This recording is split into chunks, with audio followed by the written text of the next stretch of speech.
Welcome to the Pain Science Education Podcast, where we discuss ways to treat and reverse persistent pain.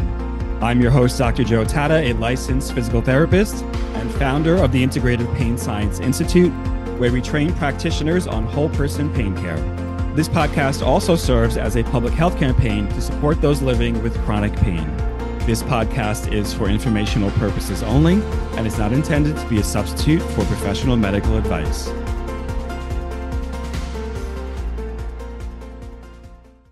Hey there, friend. Welcome to this week's episode of the Pain Science Education Podcast. I am your host, Dr. Joe Tatta. In today's episode, I'm thrilled to welcome a truly distinguished guest, Dr. David Spiegel, who is Associate Chair of Psychiatry and Behavioral Sciences and the Director of the Center of Stress and Health at Stanford University. Dr. Spiegel has over 4 decades of experience in research and clinical practice, investigating the way stress and health are impacted by the mind, body, brain, and the nervous system.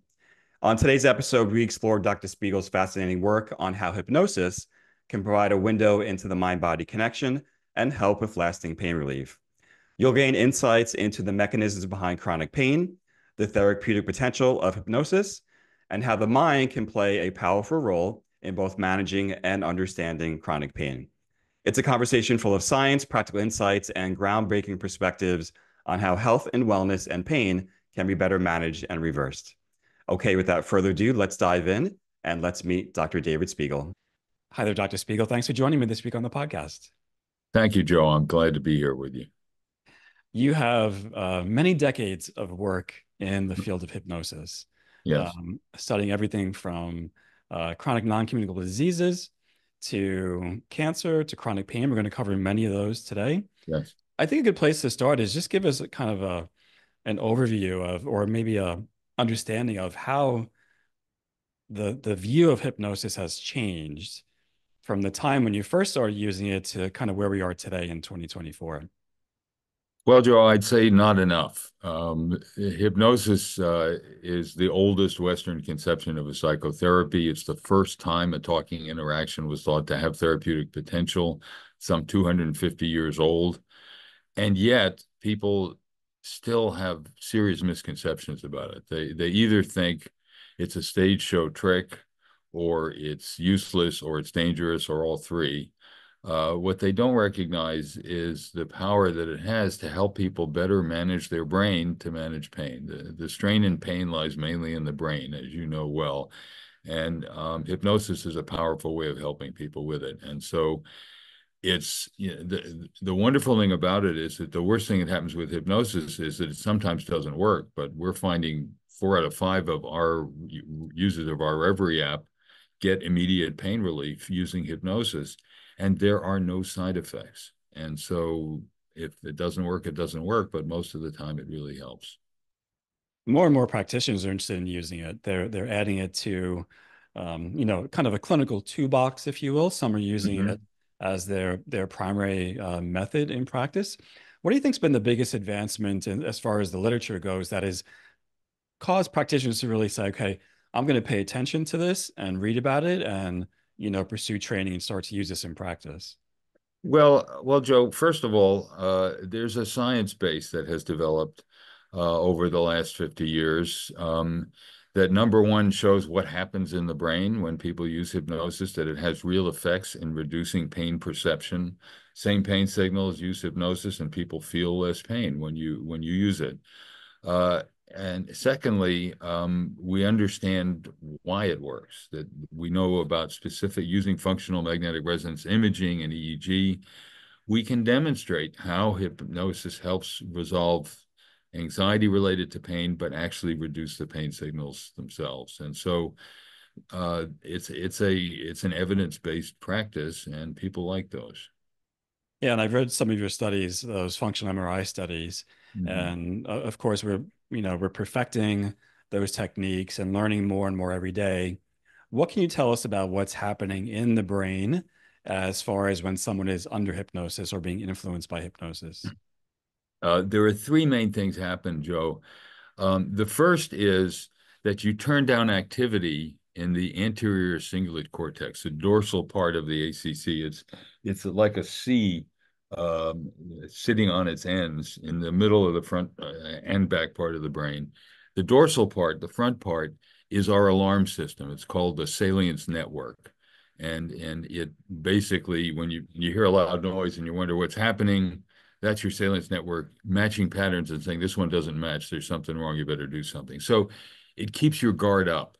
When you turn down activity in that region, it allows you to focus your attention. Hypnosis is highly focused attention, coupled with dissociation, putting outside of conscious awareness things that would ordinarily be in consciousness. Right now, Joe, you've got sensations in your body touching the chair you're sitting in, presumably, but hopefully you weren't aware of them. If you were, we can just stop the interview now. And so it's a state in which you can put outside of awareness things you don't want to pay attention to and intensely focus on what you want to. The dorsal ACC is rich in GABA receptors, gamma aminobutyric acid. It's an inhibitory neurotransmitter in the brain.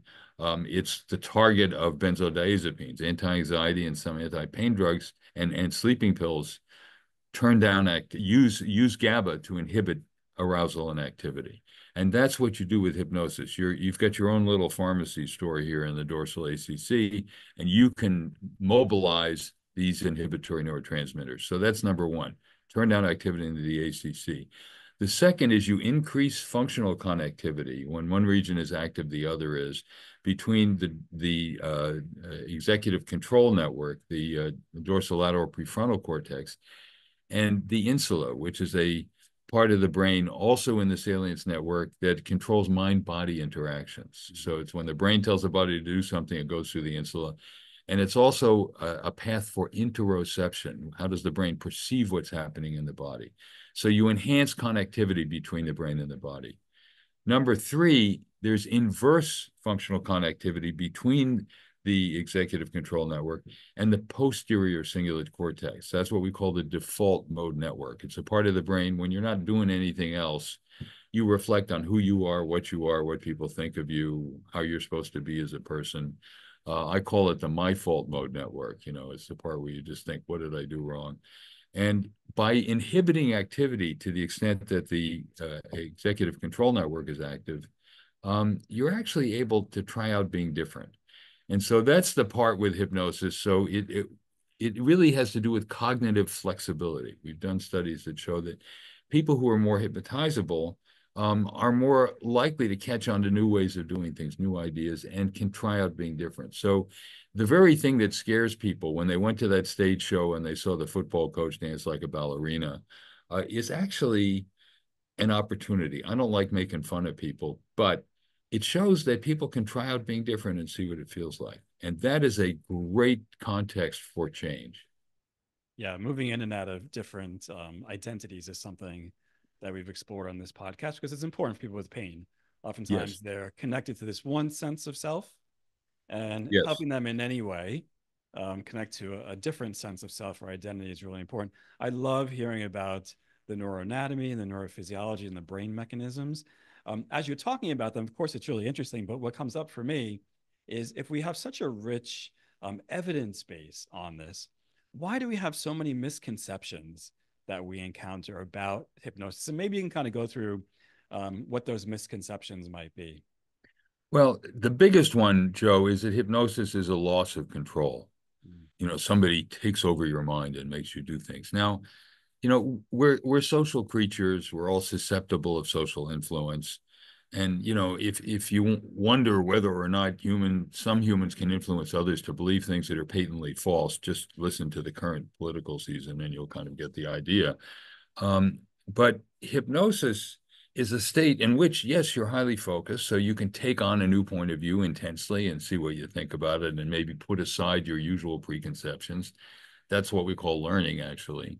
But hypnosis is a state in which you actually enhance control over your brain and your body. It's not a loss of control, it's a skill. This 3-pound object on the top of our shoulders is our major evolutionary advantage, other than the opposing thumb, which is good. But it doesn't come with a user's manual. So it doesn't mean we know everything or in everyday life about how to make it work better. And hypnosis is a special kind of focus skill that many people have ability to access that we can learn more about and use to better effect. I had a colleague who was learning about Reverie, our self-hypnosis app, and practicing it. And he went and he had to have an injection in his finger, just trigger fingers. And he says, I hate this because it's intensely painful. It doesn't take that long, but you're squeezing liquid into a narrow, tight space, and it hurts like hell.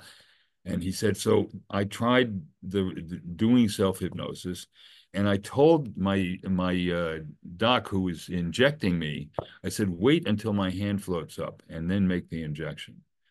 And he said it was by far the least painful injection, trigger point injection I've ever had in my life. And he said the dermatologist who was doing it said, "Hey, that's really interesting. I got to learn more about this." So when your doctor's feeling better as well as you know something's happening. So it's a way of enhancing your ability to control your perception of pain, your understanding of what's going on, manage your anxiety. So it's not a loss of control; it's a gaining control. I think that example is a really great example for our audience to listen to because you're talking about a dermatologist who, for the most part, is not involved in pain management, Right, but yet sees an application. Okay, I need this. In my practice, this might help, so to speak. Um, right. I think currently, when we talk about psychological interventions, psychosocial interventions, they're kind of sitting in the mental health domain, so to speak, right? Do you Right. see something like hypnosis as maybe fitting into, of course, all the rehab practices, dental practice? I think about all the different places in healthcare where people do experience pain and discomfort, that there might be an opportunity to bring in some simple tools like this. You're absolutely right, Joe. And there are many fine dentists who use it as an alternative to Novocaine. There are other docs, dermatologists, and others, and physical therapists who are starting to use it now. I've met with a lot of physical therapists who are interested in it. They tell me that physical therapy is half psychotherapy anyway. You know, you're dealing with how people relate to their bodies, and anybody who does that for pain and stress and exercise and injury, post-injury, recognizes that your attitude toward your body is a big part of the whole pain experience. And I find that people get angry and frustrated with their bodies in a way that they never would with any other creature that depends on them, like their children or their pets or anything like that. But when they get frustrated and angry, all it does is make the pain even worse. So I tell them in hypnosis, imagine your body is your baby, and because it's as dependent on you as your baby is, and just picture what you would do if your baby were hurt. What would you get angry? Would you yell at him? Hell no. No, I'd pick him up and I'd hug him and I'd say, I'm sorry, and we'll try and fix you. And just that kind of an emotional attitude toward your body can change not just how you feel, but how much pain your body presents you with. Mm. That's brilliant. Um, Along the lines of pain, and we're talking about kind of this intersection of the body and the insert cortex, which is really important interoception. Right. My brain is going toward trauma responses, Oh yeah. and we know there's really like a bi-directional relationship between chronic pain and trauma. And I'm really at the place where I really see these as almost um, two very, very similar conditions that at times can be really hard to tweeze out. Knowing that, so there's I think, a group out there who still thinks about trauma as a cognitive challenge. Mhm. And there's a group that is starting to look at trauma as no, there's also a big body component Sure. that's happening here. Where does hypnosis fit in? I guess, in both the mind and the body component as far as addressing things like traumatic stress or, diagnosable PTSD. Sure, Joe. Well, there's a wonderful book that my old buddy residency mate, Bessel van der Kolk, wrote called The Body Keeps the Score. And it's been on the Times bestseller list for years because he points out that, it makes sense that the body would be a repository of traumatic experience because it's the victim of traumatic experience. And the problem with trauma isn't just pain or fear. It's the experience of being made into an object, a thing. Someone or something turns your body into an object, and you suffer for it. And people who suffer that way have a body problem as well as a mind problem. So their memories bring up physical discomfort because that's what trauma is all about. And it feels like a constant reinfliction of the trauma. And trauma is basically an experience of being made into an object that people often feel inappropriately guilty about. They'd rather blame themselves, feel that, if you blame yourself, they'd rather feel guilty than helpless.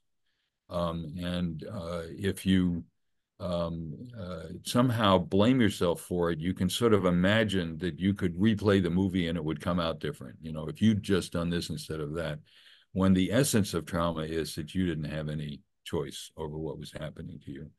And so it complicates the traumatic reaction because you relive the physical discomfort and you also now have the emotional discomfort of there must be something wrong with me for this to have happened.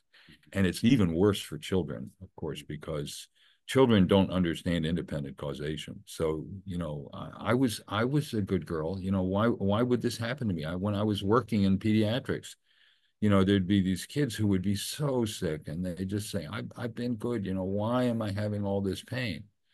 And so it's a kind of tragedy of combination. And hypnosis, because of the mind-body connection and modulation of it that's possible, can help people see these things from a different point of view. So it can be helpful psychotherapeutically and also psychophysiologically to use hypnosis to help people. And I've used it with many people suffering from post-traumatic stress disorder.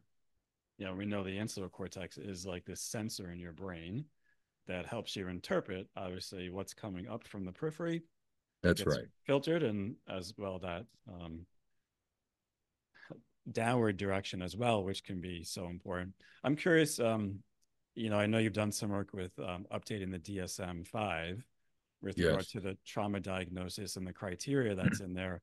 Did hypnosis come into the conversation, or hypnotic, a component that was part of something that we should pay attention to with this particular condition? Well, the way in which it came up indirectly through dissociation, Joe, the DSM is a diagnostic manual, but it's not a treatment manual. So it doesn't talk much about treatment. But we did introduce in the DSM-5 a dissociative subtype of PTSD because many people suffer in addition to the intrusion, avoidance, hyperarousal, and demoralization symptoms that are standard with PTSD. There are people who have depersonalization, feeling disconnected from their own body, and derealization, feeling like the world is unreal or dreamlike, which people use as a defense at the time of trauma. I'd just rather not be here. I'd rather be somewhere else. I had a patient who said that when her father and his friends were sexually abusing her, she would go to a mountain meadow full of wildflowers. I want to be somewhere else. So it's a very useful defense mechanism to detach yourself from traumatic experience while it's occurring because you don't want the big picture. You just want to know what you need to know to stay alive. Mm-hmm. And so the fact that there is a dissociative subtype now means also that there is a place for using hypnosis to help people access and modulate their dissociative experiences and dissociative symptoms in relationship to their memories of trauma. Does this start to point to hypnosis having an impact or in some way influencing our unconscious, or what people call the subconscious mind? Well, certainly, yes. Hypnosis is a way of getting at things that you ordinarily might not be aware of. The brain processes thousands of things all the time. Memory, body sensations, body management, and very few of them actually float up to conscious awareness. And hypnosis is a kind of focused search engine that allows you to go back and see what were things like, at a certain time and place that you may not have thought about for a long time. Now, we do that anyway. You know that if you go back to your elementary school, you're amazed at this, how small the lockers are and all these other things. But you also start to have memories of people and events that you hadn't thought of in 30, 40 years. So our memory is associational. And if you can focus on certain things, you will have different memories. I was regressing a Stanford student in a class to relive what it felt like as he was a little boy. What's your third birthday like? And he starts giggling and talking about that. And I had him go back actually to when he was just a few days old. What do you remember? I was just curious what he might remember. And you'd light a match, and he would try to grab it the way a baby would, not knowing that he could be hurt. And then I started to tickle him under his arm, and he burst out in tears. And I thought, oh my God, what happened? And so I stopped doing that, and I got him calmed down. And afterwards, I said, "Do you know anything about whether you were sick when you were first born?" He said, "Well, of course, I don't remember it, but my mother told me that I had an abscess on my left shoulder." And so what I was doing was tickling this. He had this memory still that this was what happened. So hypnosis can be a way of doing a kind of deep dive on certain memories in certain contexts. It doesn't mean that everything you remember is true, but it doesn't mean because you were called it in hypnosis that it isn't true either. So it is a kind of search engine for memories. I think that's a lot good news to a lot of people because people are aware that they have these unconscious beliefs, so to speak, that do influence them.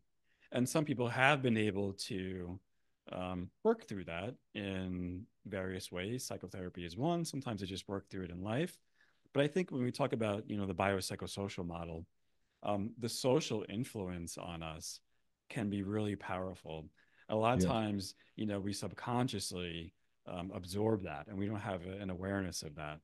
Is there a role, I guess, for hypnosis in starting to break those patterns that weren't even ours? They would just kind of layered on top of us throughout life. Sure, Joe. And that's where the the inverse connectivity between the prefrontal cortex and the posterior cingulate, the default mode network, is so important that you can kind of just drop a lot of the sort of habitual ways of thinking about yourself, become more cognitively flexible about alternative ways of being or alternative aspects of yourself that you hadn't thought about very much. It kind of allows you to disconnect from your maybe a unconscious assumptions about yourself and who you are that you may never even have thought about, but that are governing some of what you do.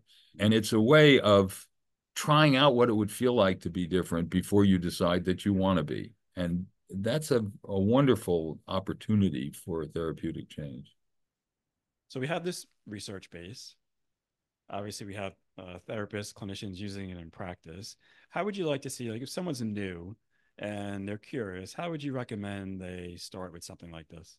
Well, Joe, there are, many well-trained, but not a lot, but many well-trained psychologists, psychiatrists, dentists, physicians who do know how to use hypnosis, but it's the exception, not the rule. And, I've used hypnosis with about 7,000 people in my career. It's a lot of people. But I thought, and I'm not going to be able to do it forever. So my kind of legacy project is to make it available to anybody with a smartphone. And so with my co-founder, Ariel Poehler, decided to build Reverie. It's an interactive digital hypnosis app. The interactivity is important because it's more like being in the office with me. So you download Reverie from the App Store, or Google Play, or from the website, and you can have a real experience because I'll ask you, is your hand floating up in the air? Is it feeling light? If they say yes, I go on to something else. If not, I give them another instruction about that and so on. And you can try out reducing pain. Imagine you're floating in a bath, a lake, a hot tub, floating in space. Filter the hurt out of the pain. And people can do that and see within 10 minutes whether it's likely to help them or not. They can feel it there, and they can then use it for themselves, hearing my mellifluous voice whenever they want. So my idea is, if you want a taste of it that might really help you, just download the Reverie app and try it. Then, if you get into something complicated or you want professional reinforcement, by all means, get referred to somebody who practices hypnosis clinically. But it's a great starting point to just see to what extent you can control your anxiety, you can get to sleep, you can focus your attention better, you can stop smoking. There are a lot of things that people can learn to do. So it's worth a try. Pain relief, improve sleep, and focus attention not on pain is something that definitely interests our community. And always, when there's something that's brief and easy and accessible, Yeah, it's always a big win, especially for people who have pain or for clinicians who are busy and looking for more tools. right. So oftentimes I'll reach out to our community and I'll ask, I'll say, hey, I'm having someone on about hypnosis. What are your questions? So I think we've covered like everything. There's always the one question that comes up, and this always comes from the smartest clinicians out there. And they always say, I want to know, is this just placebo? And what's the difference between the placebo effect and the effect that we see in a hypnotic session? Sure. Well, first of all, let's not be contemptuous about placebos, you know. It's the single, probably more people get analgesia from placebo effects than anything else. So I don't knock placebos, you know. Having a positive expectation that a treatment may help or that you're in an office with somebody who really wants to help you has therapeutic potential. The brain's set on what the experience is going to be has an effect. But hypnosis, if you're hypnotizable, is more powerful than placebo. There was a study done, McGlash and Evans and Orrin some years ago, where they had people stick their hand in circulating ice water, and the more pain inflicted, the colder the temperature of the water was. And they compared placebo instructions with hypnotic analgesia. For non-hypnotizable people, they were about the same. For hypnotizable people, the hypnotic effect was much more powerful. They could tolerate keeping their hand in the cold water longer than people who weren't hypnotized. So hypnosis is more than placebo. But you know what? It's about as easy to use as placebo, so it's worth the effort. Right. So obviously there are real physiologic changes that happen with the placebo effect, but there are changes above and beyond that that are happening with something like hypnosis. That's exactly right. Yeah. Do you see this as a first line intervention for conditions? Because there's I always, do. there's always well, we have to fully evaluate someone and screen them and assess them and go, the other thing that comes up with practitioners in our community kind of send this into, what are the precautions or contraindications that might be appropriate for people with, let's say, chronic pain?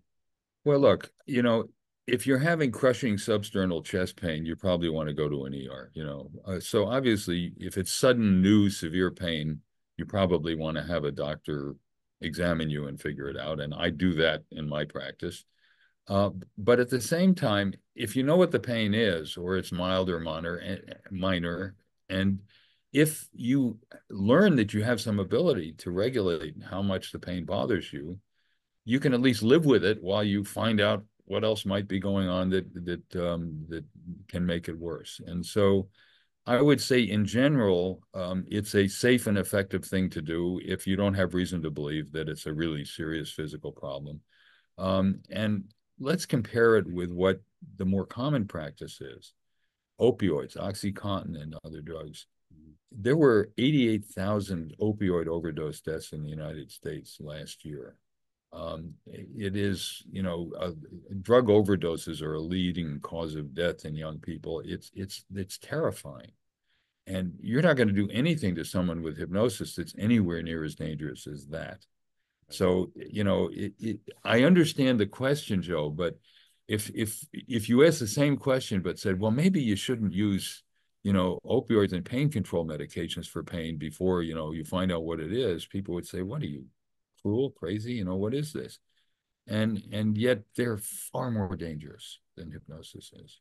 Yeah. I mean, it's interesting because I agree with you that there are prescribers who will choose an opioid um, and believe that's the solution way before they would say, hey, why don't you give hypnosis a try? It's safe, it's easy, it's quick. There's practically no side effects to this. That's exactly right, Joe.